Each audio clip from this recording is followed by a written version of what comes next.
Greetings, vloggers, bloggers, followers, and potters. Dustin from Dustin's Dynasty with the second half of this week's episode.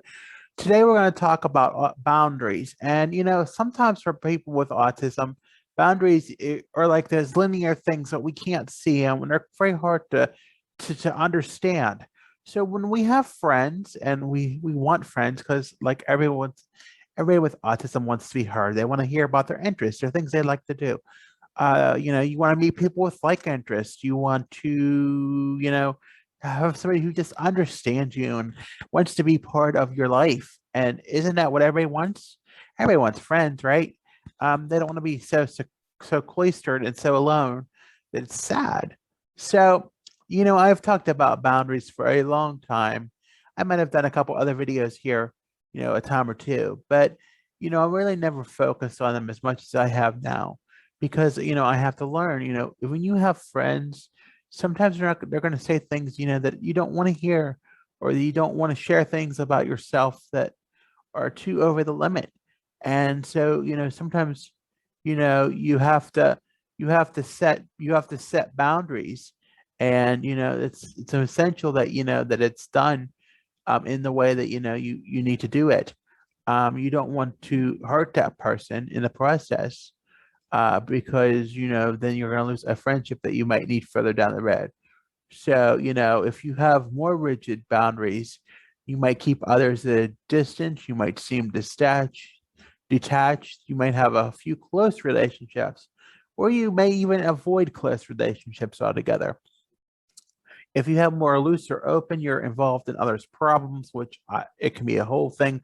That's a whole host of problems with a person such as me as an empath. I try to get too involved in other people's problems and issues, and it can be, you can feed off those emotions, and it can just skyrocket out of control. You can find it difficult to say no to things, and sometimes you have to know that you stand up for your right, and you have a right to say no to things. And that was one of the hardest things for me when I started having friends. That was one of the hardest things I had to do. You keep oversharing personal information. Sometimes you just don't want to share it, and I wish that everybody would just more accept that it's okay. And I have boundaries, and there's things I don't share about my life that I don't feel comfortable sharing. About people that I involved with and things like that. And there's also respect that you should share for others too, that you don't share all their information that if they request for you not to share it. You seek to please for others for fear of rejection. So this is when somebody texts you or calls you too much, and you try to please somebody. And I have a problem with that. I'll admit it. So I'm working on it. It's a hard thing to say no to somebody sometimes too, but you just you're fearful being rejected. And to anybody on the autism spectrum who they have to have that fear of being rejected. That fear of rejection is one of the hardest, and it's one of the hardest to process when it happens. You need to have healthy boundaries. It establishes what behavior you will accept from people, and it establishes what behavior other people can expect from you. If you have healthy boundaries, you might share it appropriately, not too much, not too little. Understand what your personal needs and wants and how to communicate them. I cannot say how important it is how to communicate them. You value your own opinions because what you say, it matters, and you can accept when others say no. And that is for a hard thing for me to do, is to accept when others say no. I don't go beat myself up over it. Sometimes I've lost people who said I tell them no, and if they don't want to do it, I accept it better than what others would, more than likely. Many of us have a mix of boundaries depending on the situation. For example, you may have strict boundaries or work, and more loose ones at home or with family and friends. It's all a different dynamic of where you put it. There may be boundaries based on a person's culture. It's not appropriate at any time, and some it is encouraged. So there's types of boundaries. So there's 5 different types of boundaries. This refers to your physical, personal space, your privacy, your body. You might be someone who is comfortable with public displays of affections like a hug or a kiss or hand holding, or it may be at different levels of of the different kind of affection. Or you may be someone who prefers not to be touched in public for fear. Your sexual boundaries, what are your expectations to intimacy, and to people with autism. This needs to be taught, as early as possible, as early as the cognition can be developed to learn these things, because as we grow into adults, sometimes people don't teach us, and it can be a challenge.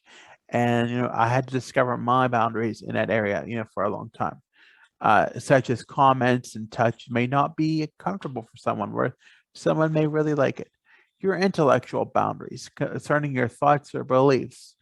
Intellectual boundaries are not respected when someone dismisses another person's ideas or opinions. So you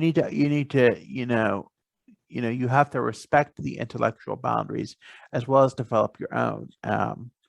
What you believe in. Be honest. Emotional boundaries, the person's feelings. You may not feel comfortable sharing your feelings about everything with a friend or a partner. Instead, you prefer to share them gradually over time. Financial boundaries is all about the money. If you like to save up money, not spend it on trendy fashions, you might want to you may not want to loan it to a friend who does. When you get ready to establish boundaries, be sure to take each one of those into account. It's very important. I'll have a link to this article where I'm getting this information from. It's from Psych Central, so I will share it in the description. So, personal boundaries, it's very important to have a nutshell. So 10 ways you can set and maintain some good boundaries is, number one, you can enjoy some self-reflection to set time and introduce, is understand why each of those principles are important to you and how they will benefit from your well-being. Um, take some time to be a detective of your own psychology. And so if other stuff happens, you'll know why. Start small. If you have so many, if you don't have many boundaries in place already, the prospect of people introducing more seems overwhelming. So true. Um, set them early. Sometimes it can be really hard into putting boundaries in, especially in pre-existing relationships. If you can't put boundaries in straight away, it's a lot easier to work with. By setting boundaries and working from the very beginning, everyone knows where they stand. Feelings of hurt, confusion, or frustration can be lessened. Very important. Be consistent with your boundaries. Don't be flexible. Letting boundaries slide into the confusion and encourage some new expectations and demands that among those around you. Try keeping things consistent and steady. This will help to reinforce the thresholds and beliefs. It ensures those that are clearly established.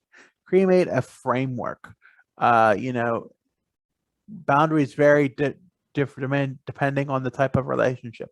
However, you find it helpful, there's no reason to have a few basics in place that it can be adapted accordingly.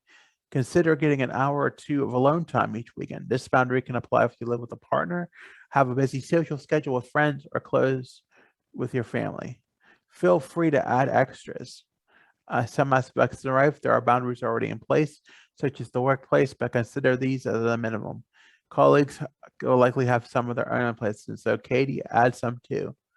Um, Doing so may enhance your performance.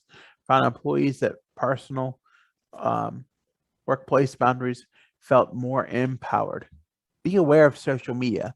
These platforms allow for more communication than ever, but they're also encouraged to some considerable boundary blurring. There's some incredible oversharing happening.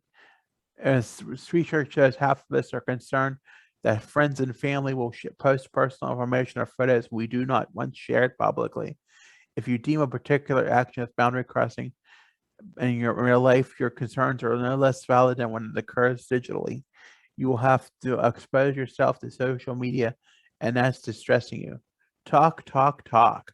Communication is critical in a world of boundaries, especially if someone consistently oversteps yours. When it might need to raise your concerns, or these discussions need not be confrontational. For example, if you have a friend who sends messages nonstop, Suggest saying, I can see why you really want to get a hold of me, but the best thing you do is drop me a message and I will get back to you when I can. This gently highlights the behavior while simultaneously asserting your threshold. Be your biggest champion. For boundaries to have a strong foundation, you need to show yourself a bit of love. If you've got a narrative that in your head it says you're worthless and undeserving, then you're going to find it difficult to put boundaries in place that protect you. A lot of it comes down to self-worth and self-value. It doesn't take much to get started into the mindset either. The more you engage in activities that release good hormones, like singing, running, or whatever you want to do, things that you feed your own heart, then it's going to change your internal dialogue and it's going to make you feel more deserving. Gain some perspective. Not having boundaries can be detrimental for mental health, but just going too far overthinking them can also have an impact of our emotional well-being. Getting a healthy level of thinking about boundaries. Have some, but don't be dictated by them. Just sometimes you just got to go with your instinct. We forget that things are quite actually good at navigating most things, and we are quite intuitive as human beings. Recognizing your boundaries of others. So, we set our boundaries, but we must recognize the boundaries of others. We appreciate that. It's not a magic science. If you're concerned or unsure, just ask. Fortunately, the conversation doesn't have to be awkward or confrontational. We just ask things like, can I message you later? Or what is a good time to message? It's also about using your common sense. If somebody hates using social media, it's a good chance they won't want those coupled up selfies plastered across Facebook or Instagram. Or a friend says, they don't want to see a particular movie, don't pester them until they cave in. Repeatedly violating boundaries can breed resentment with contempt and can cause people to withdraw. So there's no harm in taking a moment to think before you act. In closing, boundaries are essential to various reasons and look different to everyone. You might be concerned with what they will make you seem unfriendly or confrontational, but it is possible to maintain them without upsetting the ones you care about. Don't feel guilty about setting boundaries. They are essentially a form of self-care, and we actively look to incorporate other elements into our lives daily, from eating a balanced diet to exercising. This is no different. It may take some time and some consideration to decipher the boundaries most important to you, but the best way is to take care of them, and your mental well-being will appreciate the effort in the long run. So I want to thank you for listening today. I know it was a long spiel, but I feel it's important because you got to be careful as an autistic person. I know many traits of the autistic person like to share things, and they like to overshare things sometimes. So it can be a struggle as to what to share, what not to share. That's a big deal. And sometimes you just want to protect yourself, and that's okay. It's okay to protect. You don't have to answer 20 questions with every text, or you don't have to answer every single answer. So just understand that you are better and you deserve it, and that if you want to say no, it's okay. It's okay to say no.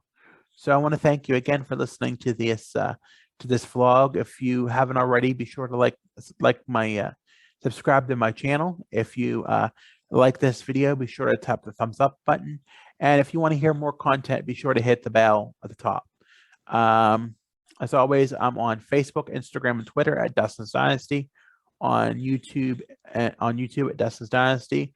On Pinterest and TikTok at Dustin's Dynasty ASD. I'm also on many streaming platforms, including Spotify at Dustin's Dynasty ASD, and where I do 4 podcasts a week based off a blog post on the website www.dustinsdynastyusa.com. I want to thank you for listening. Have a good week, everybody.